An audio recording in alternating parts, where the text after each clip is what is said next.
deals with concepts for electric charges. So there'll be no calculations in this video, just dealing with concepts. So one important concept would be the fact that the charge of the electron was measured in the early 1900s. The electron was isolated in the late 1800s, but it wasn't until the early 1900s Millikan's oil drop experiment provided a value for the charge of the electron, minus 1.6 times 10 to the minus 19 coulombs. Coulomb is the metric unit of charge. Then the charge in all experiments is only positive or negative. There are two types of charge. Second thing would be that this 1.6 times 10 to the minus 19 coulombs is the fundamental unit or quantity of charge. You can have 0. The next amount of charge you can have would be plus 1.6 times 10 to the minus 19 for a positive particle like a proton, or minus 1.6 times 10 to the minus 19 coulombs. We'll get to quarks in just a little bit, but that's the basics for real-world objects.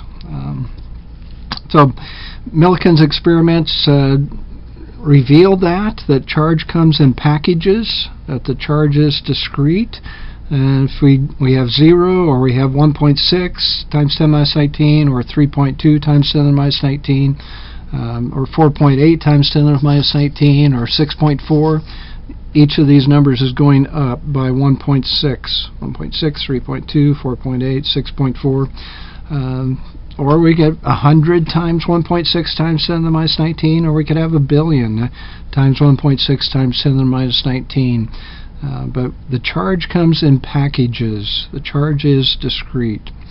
So another concept dealing with charge, just a little bit of more advanced particle physics here, that I'm not going to go into very deeply, but theory does tell us, and there's confirmation, that there are particles that are smaller than protons and neutrons, that make up protons and neutrons, that have a fraction of the fundamental unit of charge, either plus or minus 1/3 or plus or minus 2/3. So for introductory physics, this is not such a crucial topic, but just to be complete, I wanted to let you know that.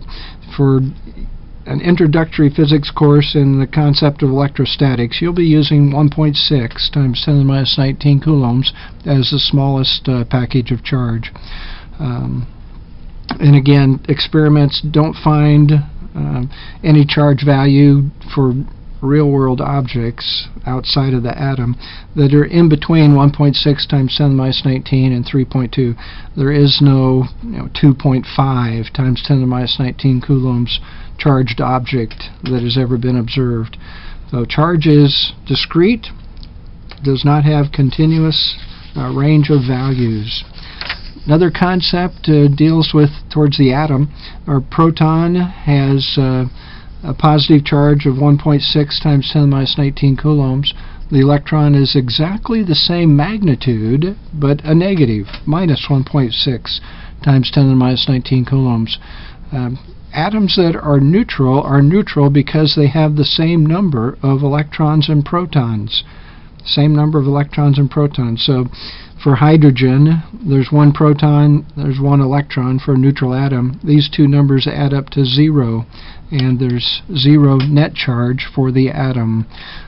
We can ionize an atom, remove an electron, and then we would have an object with a positive charge in the nucleus and electrons that remain on that atom.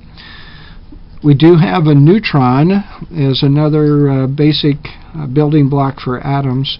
The neutron is neutral because it has equal amounts of positive and negative charge supplied by quarks. I won't go into that anymore, but as far as this chapter, the neutron would not exhibit an electrical force. And then the subject of charge itself, charge is just kind of a description of something causing force. It doesn't exist by itself, but objects have this characteristic of charge. So the proton has the characteristic of plus 1.6 times 10 to the minus 19 coulombs. The electron has minus 1.6 times 10 to the minus 19 coulombs. The charge exists on objects. Charge itself is not an object. So a few concepts. Hopefully I didn't confuse you too much with the quark idea. That's more for just completeness, and if you might be interested. But stick with protons and electrons, and you won't go wrong in this chapter.